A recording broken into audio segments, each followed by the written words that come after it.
And I want to show you guys how cheaply made these condos are. Almost no insulation. If you fart, you can hear it in one room.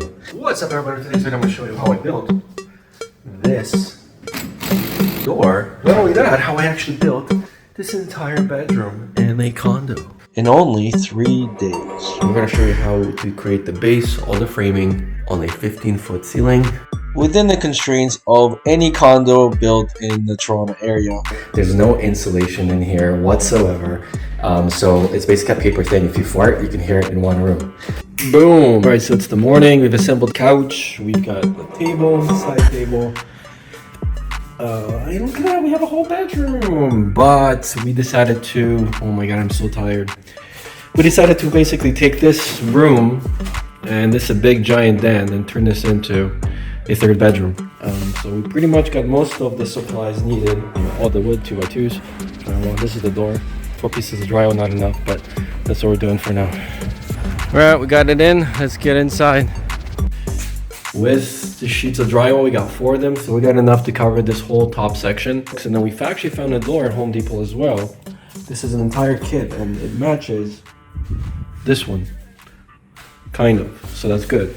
So I think we're just gonna have to paint this white or something. But yeah, so, oh man, I'm so tired. So tired, but oh my God. So the door is gonna basically bump to here.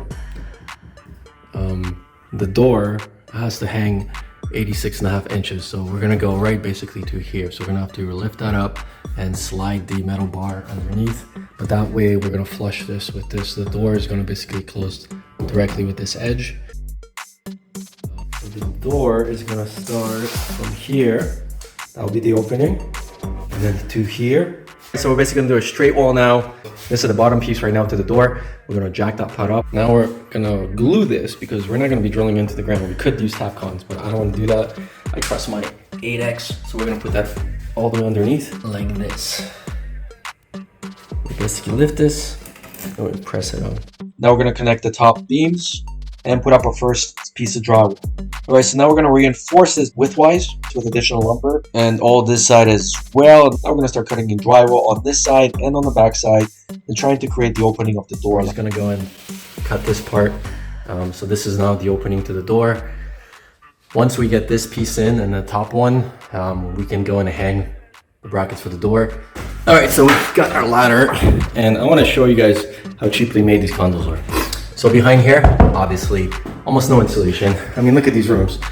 These rooms are basically just a 2-inch stud and then a 1/2-inch drywall. I mean, I put 5/8 on both sides, but I'm actually sticking out too much on that side. There's no insulation in here whatsoever. So it's basically a paper thin. If you fart, you can hear it in one room. Over here, metal studs. So like behind here, I just screw in a bunch of screws because I don't have my stud finder. Nothing here.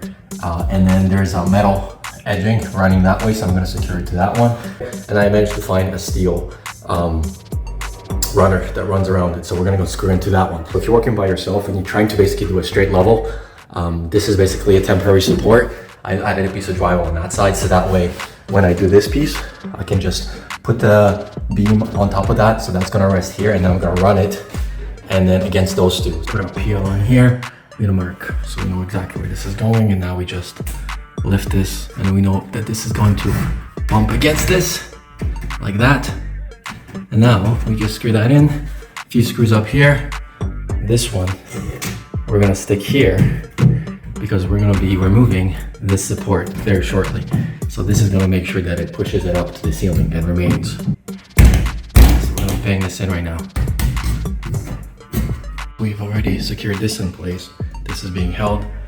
So now we basically need to use this to get the whole wall basically straight.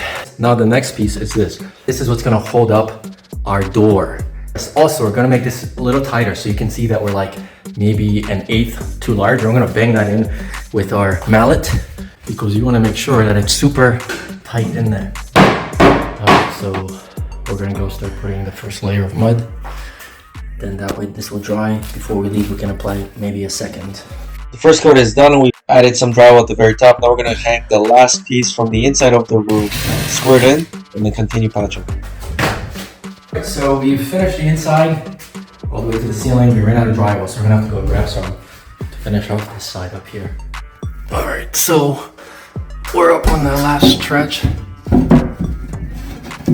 cutting into pieces for here. We just got our last piece from Home Depot.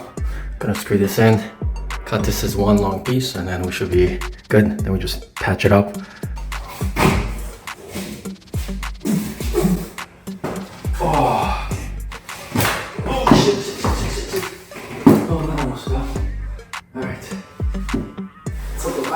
Over, dropping this thing. All right. So I don't know. Maybe we'll just. All right, so here it is, completely finished. We already put the seam tape and we put drywall mud on the outside. Also, all the screws, everything is patched up. This needs to dry overnight. We still need to add the electrical. We're going to add a fan that's controlled by remote control. As far as the room goes, it's perfect for a studio office, and it will fit a twin-size bed while still giving you about 3.5 feet for a desk up front of the bed, and you can have a little space to walk around in. Part of doing your own stuff is figuring out how to be an electrician. So I wanted to hook a fan, and I wasn't sure how that was going to work. There's a switch here. Let's see if this works. That doesn't work. The remote is the only way that the light's going to be able to be turned on and off, I suppose. Okay, so this is right now temporary. As you can see, this is like the craziest fan setup, the tidiest. And I didn't have my electrical tools with me, so I got it working. So let's just get that in. Finish that off. I put that in. Just gotta test the fan. This light switch actually doesn't control this. So I guess there's no way to turn this on and off without the remote. That's the only thing, but at least there's light in here. Just waiting this to dry, and then we're gonna put the door on. And then before Home Depot closes, we're gonna go and grab another thing of putty and paint. And I think we're gonna be done by tomorrow morning. And now, actually, the wall is feels like a wall. Even though I didn't even secure anything, I just used PL3 and just the pressure of the lumber. So we are completely finished patching this up, and we're gonna move on to our door kit. We've already attached the two top hangers that are gonna slide on the rail. The most important part about hanging a door like this is to make sure that the brackets go into the studs. And if you remember, we specifically added a 6x2 going all the way above because we knew we were going to have a super solid door with tempered glass, and we wanted to make sure that it's not going to collapse. Let's just say you wanted the door to always just close automatically super slowly. You do like a 5-degree angle, and then gravity is slowly going to go and close it for you. If you're doing it like we are, where the door is literally right here, there's like nothing on the other side, then you want to make sure that you get as close to the edge as possible. First, we mark out 86.5 inches right from the bottom to here. That is the dimension that they gave us in the manual. So we're gonna land at 6 right on the edge, and then we're gonna go one more here, one more there. Once you have your hole, grab your kit. We have these brackets. Sometimes you don't have these. All you have is basically the black bar with holes in it, and that's an alternative way of doing it. And then you would have like some sort of a spacer from the back to give you that extra space so the door would slide. In our case, they give us these weird angle brackets where we're gonna put the piece of metal inside. Now don't pre-drill this. There's a risk that you're gonna crack the stud, so always pre-drill. And then we're gonna be using one of these. That fits it all in. Done 4 so far, so that's basically how it's gonna sit. I'm just testing it, and you can see that it stopped at the bottom, so it does work. The big stuff is done. Still gotta tweak it, but it closes, it opens. So, all right. So the last step of the puzzle is the guide track on the bottom. You usually want to have this inside the groove about 1 inch away from here. Measure off the distance from here to the door. That's the same that you want at the bottom, or maybe a little closer in.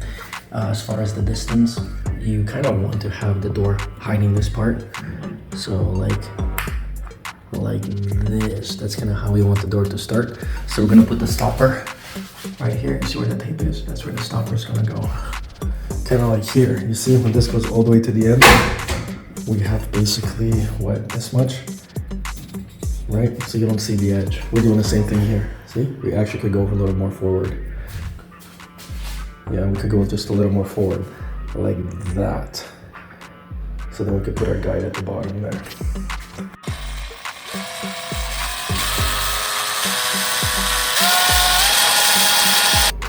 And I don't like to do this with a drill, just in case I get it wrong. And then, see, it still gets caught, which means it's not going anywhere. So now, we need to catch that one before that one leaves the other one.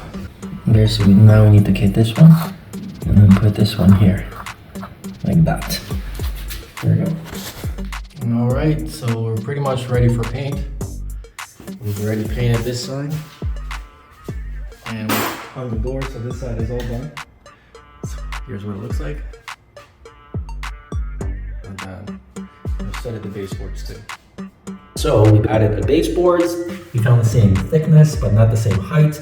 And we're not gonna do a little one here. That's fine. That came out nice. We already did this here as well. You just gotta remove this because I did not have my brad nailer. And we still need to finish off the trim because we rented this in 2 days as a 3-bedroom, 2-bath for $29.50, which is still about $550 under my carrying costs, unfortunately. All right, so we're putting up trim and we don't have any tools with us except a caulking gun, and we have a 4-inch grinder. So we're cutting this wood with the 4-inch grinder, and then we're basically just putting dabs of PL8 here. And then we're gonna fill in the gaps with caulking. Now, we're just carefully gonna align this with this. This is gonna be nice and flat because it's just on the drywall, so we're not really gonna need to put caulking, but we will just to make it nice and clean. And perfect cuts are required when you don't have the tools. Alright, so now we're just gonna tape that up, put a little Alex, and we're done. Alright, so we're done. By adding a 3rd bedroom to this unit, we've increased the price of the condo by about $45,000. In addition, we updated the listing while I was doing a reno, and we had probably about 12 showings, and it went within 2 days, even before I finished the reno. The room itself will fit a twin-size bed and a computer desk, so it's perfect for a student or a baby if this was a couple, or of course as a closed office. In any case, definitely worth the addition. The door closes nicely. This is the other bedroom. So let's break down exactly how much this room cost me. Remember, this is a 15-foot ceiling by 12 feet here and another 15 feet on the other side. The breakdown is basically drywall, lumber, the door, trim, drywall mud, miscellaneous glues. So it ended up basically being about 3,000 and change in materials. Labor was crossed from 4 days, and I think it took me about 35 to 40 hours or so. But it's definitely worth it. Now I got a quote that they wanted about $7,500 to do this. So I pretty much shed the price in half, I would say. So this unit ended up costing $39,000, but this is in 2000 and I think 18 that I bought this. So this is like 5 years later. It was appraised last year for 735, and then this year units are selling for about 680. So the price has significantly dropped. So the game is don't sell real estate, because if you qualify, if you jump through all the hoops, carry it. In 2 to 3 years, everything's going to recover. This unit will be worth $750 to $770, I would say, in the next 2.5 years. The interest rates are through the roof right now. However, it's still worth keeping it, renting it at a loss, because let's just say you're carrying $650 like I am.